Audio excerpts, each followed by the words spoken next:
everybody. Welcome to another Steve Z Chronicle. And today, it's a beautiful day outside. I'm not going to show it. You can kind of see it through the back window. It's rainy, kind of a nasty day. But I'm driving down I-94 through the middle of Michigan here, through the middle, whatever. Anyway, and just driving along here, heading over to north of Detroit. I got to do a job. What I do for a living is I'm a pastor. But 2 days a week I work a secular job, bivocational. What I do is I replace hybrid batteries in Priuses and Camrys, some Tahoes. We do Tahoes. We do just getting into Hondas. I haven't done a Honda yet. We do, of course, Lexus, because that's Toyota and Lexus are the same. We do Nissan Altimas. Anyway, so we replace hybrid batteries, and pretty neat job, really. Actually, I bought a hybrid battery for my daughter. I bought a Prius. I paid $800 for it, and the battery was dead. And so I was looking around. I was going to replace it myself, and started thinking about, I don't know, I watched a couple videos on it, and it just, not having experience, I figured that, I don't know, let the pros do it, I guess. I found this company. I'm not going to mention the name right now. I don't know. Maybe I'll get permission later and mention the name of the company I work for. I don't want to, if I have some who's on this channel later on, I would hate to have any hate mail go to this business. They've taken really good care of me, and so I'd hate to offend somebody in that sense, or hurt somebody else. I don't care if anybody gets mad at me for some of the fun that I partake in, because I don't believe it's wrong. So I found this company online and called them up, and they said, yeah, we come out and install it. Wonderful warranty. It's unlimited warranty now. It was a 5-year warranty at that point. And they came out and replaced my battery right there, and right in my driveway. Replaced my battery, and I said, man, are you guys hiring? Because that looks like something I could do. And sure enough, they were looking for somebody in the Michigan area, and so I cover all of Michigan and Wisconsin and Illinois, and I get up to the Upper Peninsula sometimes. I haven't had to do any really long driving lately. I've been all the way to St. Cloud, Minnesota, and of course I gave my boss a little bit of a hard time for that run, and I felt bad. The guy who owns the company is just one of the nicest guys you'd ever meet. I gave him a hard time about it, and I kind of had a bad attitude really about it. And he's like, hey Steve, how about I just pay you some extra money? Like, oh, yeah, okay, maybe I should have been a little nicer to begin with, because now I feel like you need. Well, that's the kind of company I work for, man. You guys are just awesome over there. I enjoy it. So I'm driving out. I got a warranty job today. Somebody had just installed on Tuesday. Their battery went bad, so we have good warranty, so we get back out there and take care of our customers. While I was driving, I was thinking, I said, I'd love to make a video talking about this health condition I have. It's a pretty unique health condition.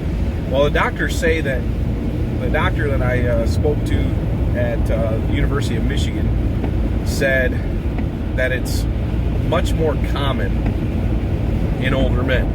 And I'm not that old, all right? Don't let the gray hair fool you. I have premature gray. I'm only in my 30s. But they said that it's common in older men. Thanks, guys. Appreciate that. But what it is about 4 years ago, I guess it's been about 4 years now, 3.5, 4 years, I was eating food, and I felt like stuff wasn't swallowing really good. I felt like stuff would get hung up in my throat. It was just a weird sensation. I didn't like it. Felt like I had to drink some water to kind of get stuff down, and it started with just a little bit, but then I could tell that it was getting worse and worse. I was like, what in the world is going on? And then I got to a point where, sleeping in my bed, I would wake up in the middle of the night choking, literally aspirating on my saliva because it wasn't going down my throat. And I'm like, what in the world is going on here? So I went to the doctors, and they, of course, they wanted to do a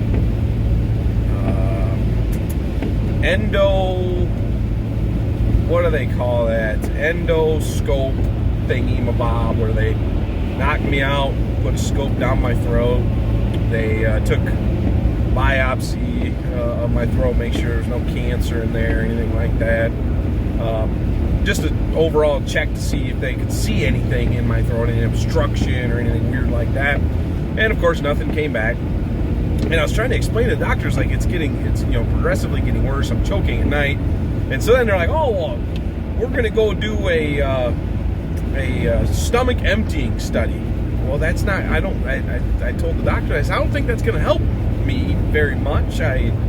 My stomach empties fine, my digestion seems pretty fine, And they're like, well, okay, well, let's just run this thing. And so all that was is I drank this medium, and they were supposed to, the medium was, they watch how long the medium takes to go through your stomach, and they gave me a certain amount of time where I just kind of sat there, and then they were checking it with x-ray or some sort of whatever, something that could pick up that medium. And they were looking at this, watching this medium, or the goal was to watch the medium travel through my stomach and have a time to see, that my digestion actually is digesting things like it's supposed to. And anyway, I could see the screen that was showing my my throat, or my esophagus, and my esophagus was filled with a medium, and it wasn't going anywhere, and it was just sitting there in my esophagus and would not move. It would not go. 10 minutes. I think all the test was like 10 minutes or something like that. After 10 minutes, it's still sitting in my esophagus. And so I told the lady, the tech, to come in. She wasn't a doctor, she's just a tech running the test. And I'm like, ma'am, I said, this is what I'm complaining about. It's nothing to do with my digestion. It just will not go down my throat. And she looked at that, and she was just totally caught off guard. She's like, what in the world is going on with you? I said, I don't know. That's why I'm at the doctor's office. So the next thing that they did is they said, okay, what we want to do is give you what they call a manometry. Listen, it's a necessary test, but if you're ever told that you have to have let's say, okay, if you're told that you have to have a manometry, life or death, do it, obviously. But if you're given the option to do a manometry, run from it. It was torturous.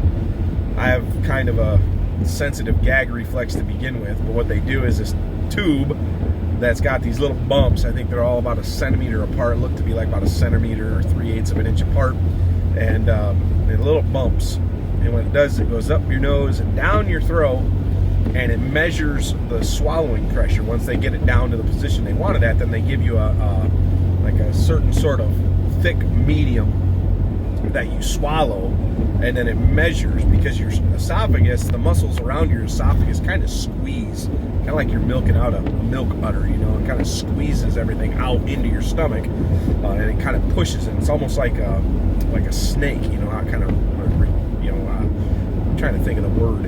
Anyway, it just kind of presses down and pushes that out in your stomach. And of course, it all works involuntarily. We don't have a clue that it's doing it. It's just, it pushes that food down. And so that manometry is testing to see the pressures and the actual squeeze of your muscles and the mobility that takes place in your throat. And so the results came back that I had zero mobility after, I don't know, the test was maybe like 10 minutes, I don't know.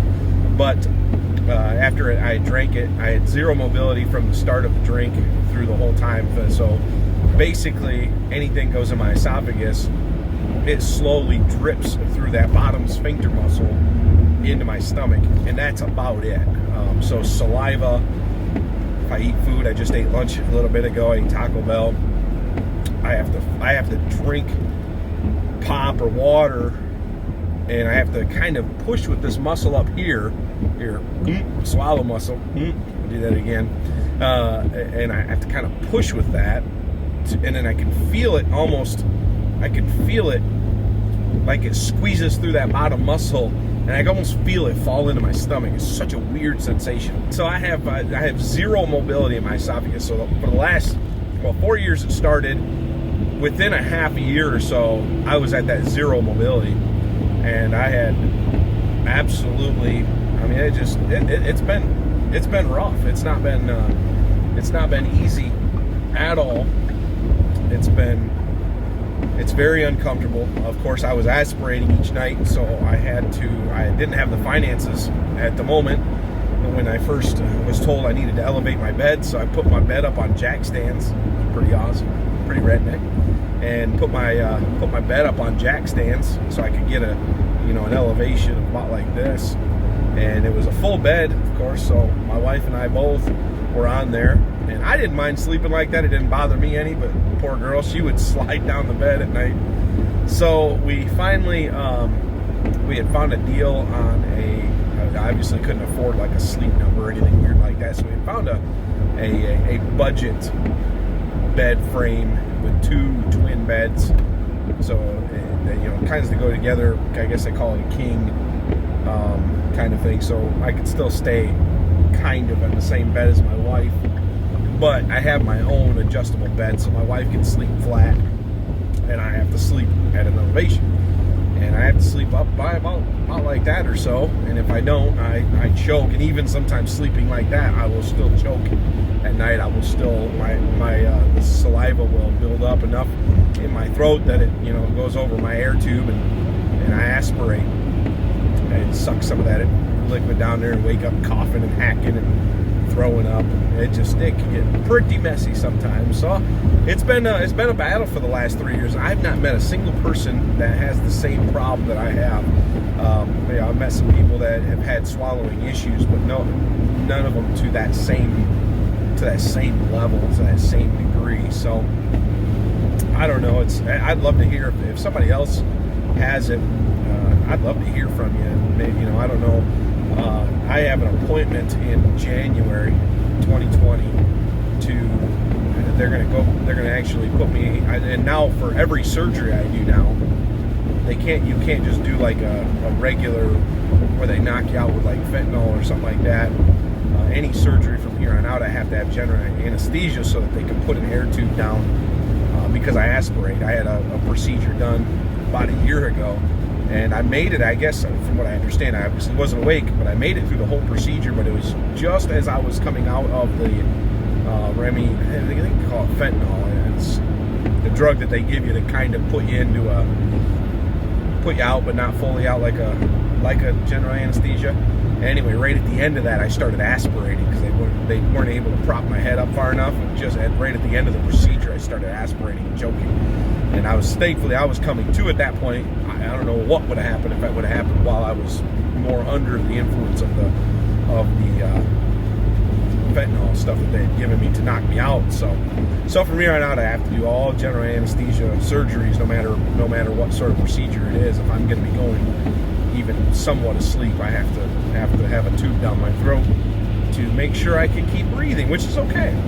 So at the University of Michigan in January, I have to have a procedure done.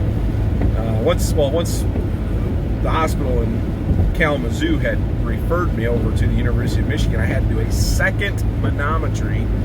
Thankfully, they put the tube down my throat while I was sleeping and while they were doing my second endoscope, and so I didn't feel the actual going down my nose. When I woke up, they had to give me the max amount of fentanyl that they are allowed to give somebody, and when I come to, my whole shirt was sweaty. I guess I fought like crazy when they were sticking that thing down my throat, and I was unconscious or whatever. I don't remember any of it, but I guess I fought like crazy. I did not like that hose in my nose, and can you blame me? I mean, seriously, can you blame me? Can you imagine? Anyway, they checked it and they verified the results that had zero mobility. So I have a procedure coming up in January. What they're going to do is they're going to put me under general anesthesia.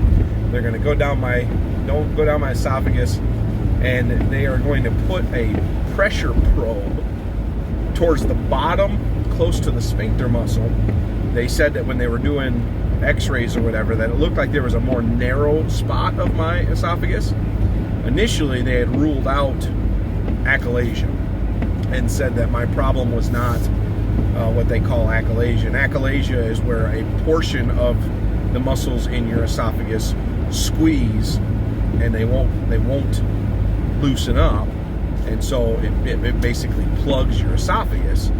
And so what my problem is I think they called it, what they say, a total paristalsis or paristalsis.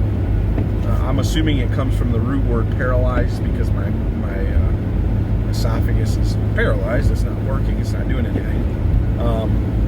But they're now thinking that maybe I have, at the end of my esophagus, some achalasia, where some of the muscles are squeezing and won't let go, which is making it even more difficult to swallow than what it has to be. And so what they're going to do is they're going to run a probe down in there, and they're going to pressure test throughout my esophagus.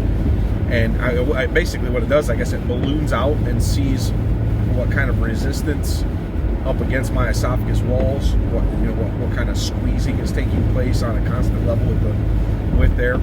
And they said that if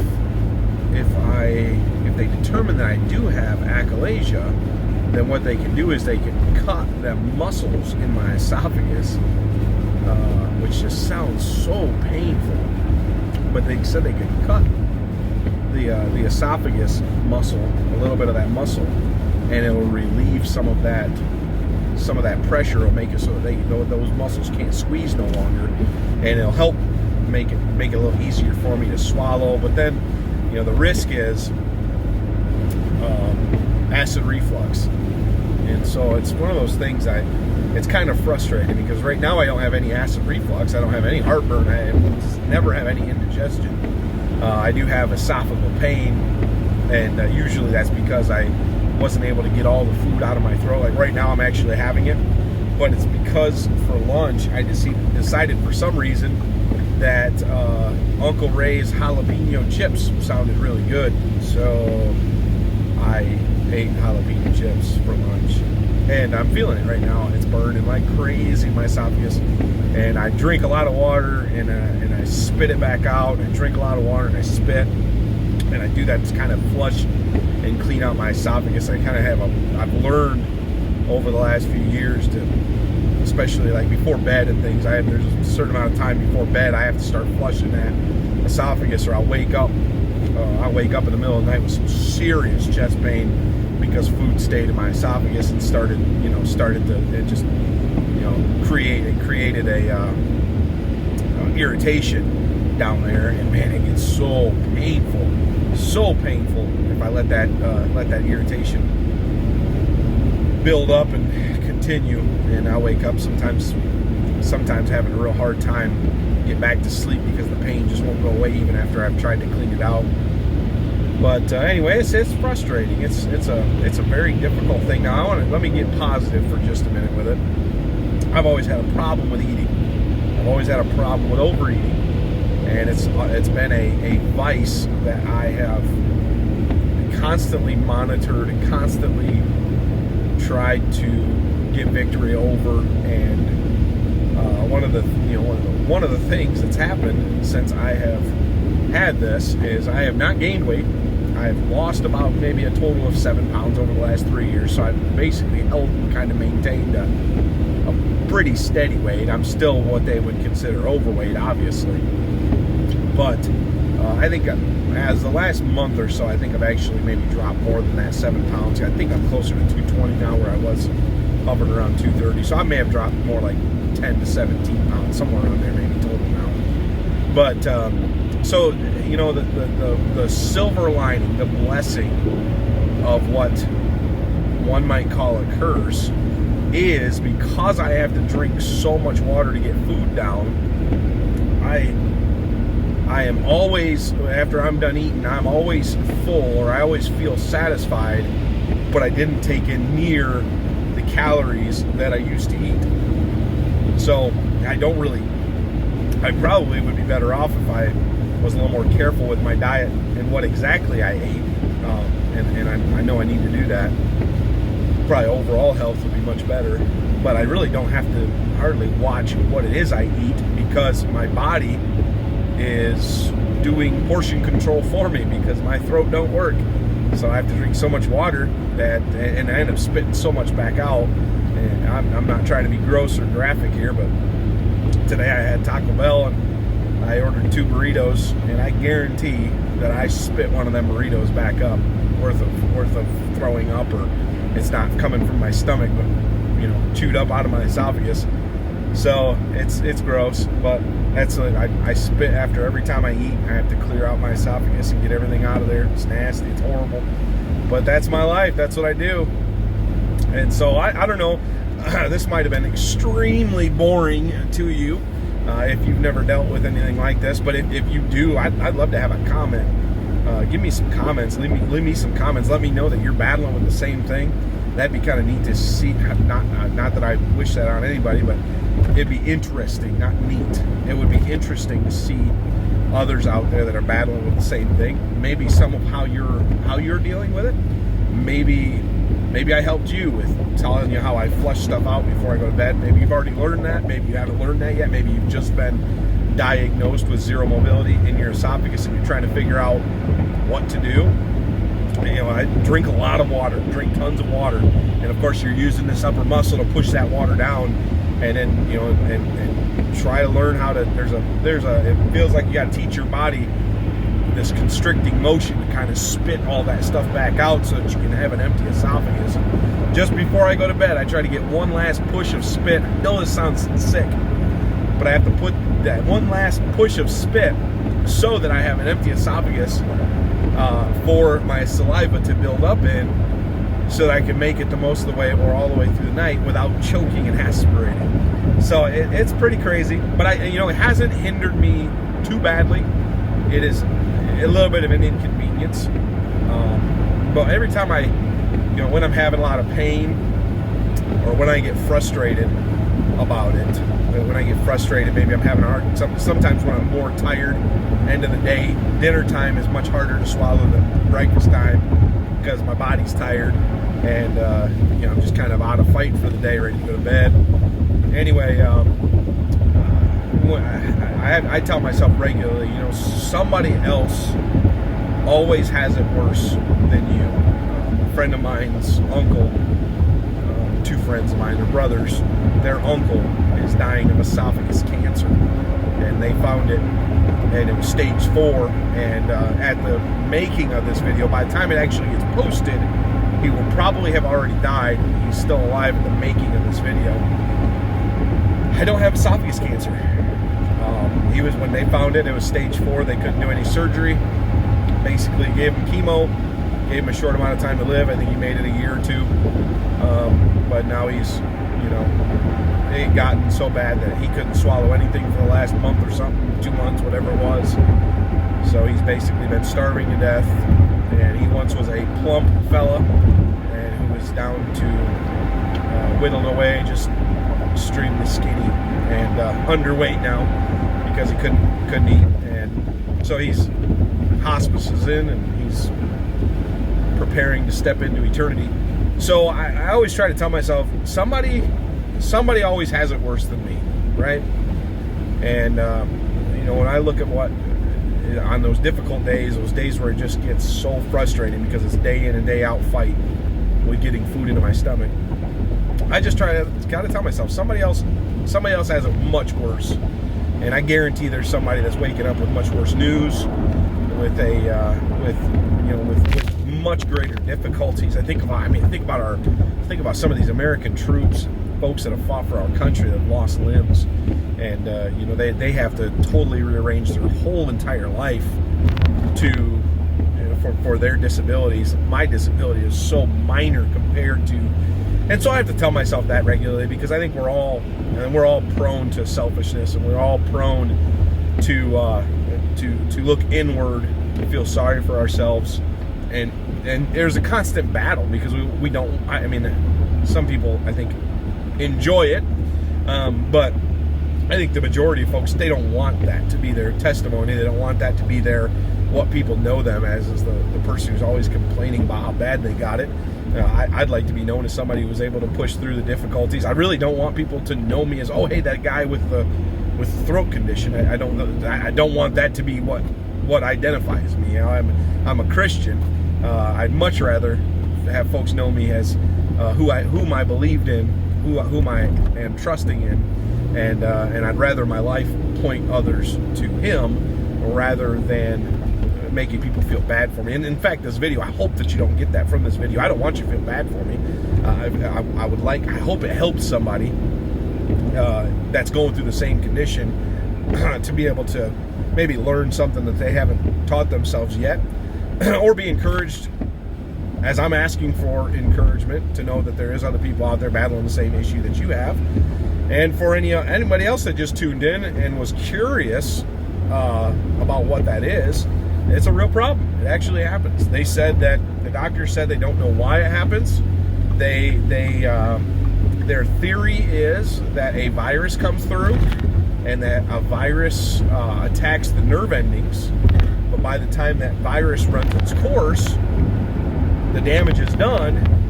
And then by the time they figure out what that damage is, that virus is so far gone that they can't actually prove their theory. I don't know. I mean, it's got to be something weird like that, something that runs its course and leaves. I don't know. It happened pretty quick. It wasn't something. I mean, it was literally a half a year's time from just noticing it to zero mobility, choking at night, and you know, really thinking I had some serious issues going on.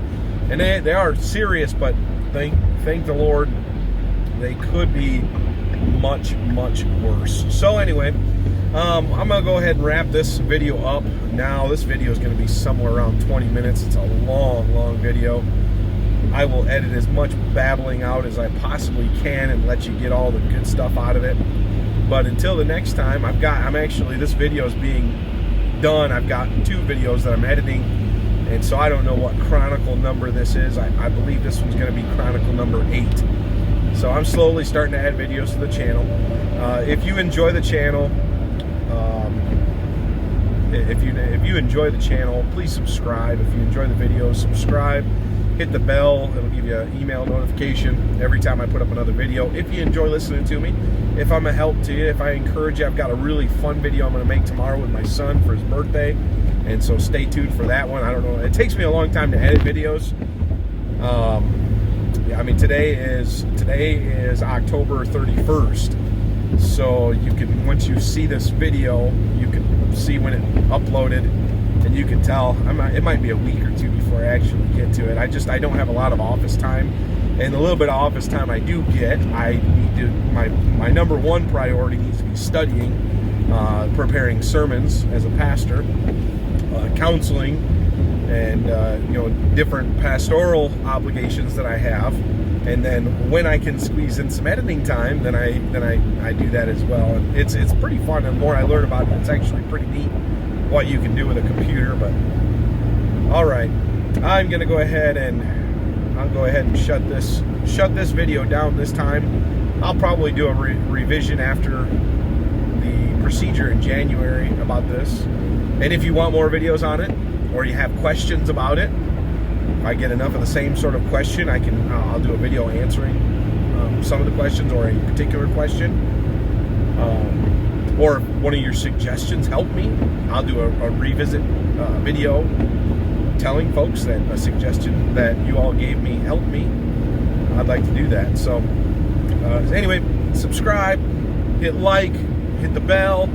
In the comment section, or in the description section, I'm going to be leaving links, and what they are, I have an affiliate program with Amazon, and if you go through those links, anything that you purchase from Amazon through those links, I believe it's up to like 24 hours after you've went through that link. I'm not 100% sure how all that works, but I get a small percentage of that that you buy or you purchase through Amazon. Not a big one, but if I had enough of them, it could add up to being helpful to this channel. And so I did that to try to help fund the channel. So there's some things I'd like to do in this channel that's going to require funding. I'd love to do some giveaways, and so the more things you guys do like that, I really want to try to give back to the channel. And I've said before, I said in my introductory channel video, as a pastor, my dream would be to be able to pastor the church with zero financial burden. And I'm only bivocational now. I could have, over the last I haven't had a raise in several years. I could have pushed for a raise each year. The church that I pastor are just some of the sweetest people you'd ever meet. They would love to do that, but I've been able to do fine bivocationally, and so I just don't like, there's nothing wrong with that. I don't believe that, but I believe it's scriptural for a pastor to take a salary. I don't think there's anything sinful or wrong about that. I just personally have a burden that I would love to get to a place where I'm able to pastor, do everything I'm doing now as a pastor, not take away from what I'm doing. Maybe even get to a place where time-wise I could actually do more as a pastor with less of a financial burden, and be able to actually, it'd be exciting if I could figure out something, whether through affiliate, whether the videos take off, whether I find some other form of a good source of income. I'd love to be able to even not only be less of a financial burden, but to also be able to add a lot more finances to the church and to our missionaries and different things like that. So I really am I like to give my stuff away. I'm not a hoarder. So anything that you can help by going through that those Amazon affiliate links, anything you can do to help there would be great. This channel can slowly add some more things to it. The more viewers that we get, the more folks that are looking. And I think that's it. Yeah, I think that's it. God bless you. Have yourself a fantastic rest of the day. It's raining out today. It's supposed to be sunshiny tomorrow. So I'm looking forward to tomorrow. I got a cool video coming for you. You won't see it tomorrow. But shortly after this video, that will be the very next one. It gets edited and uploaded. I can't wait for y'all to see that one. I really think that one is going to go far. I think somebody will like that one. It's going to be enjoyable. And it should be therapeutic. It should be therapeutic. God bless you. Have a good day.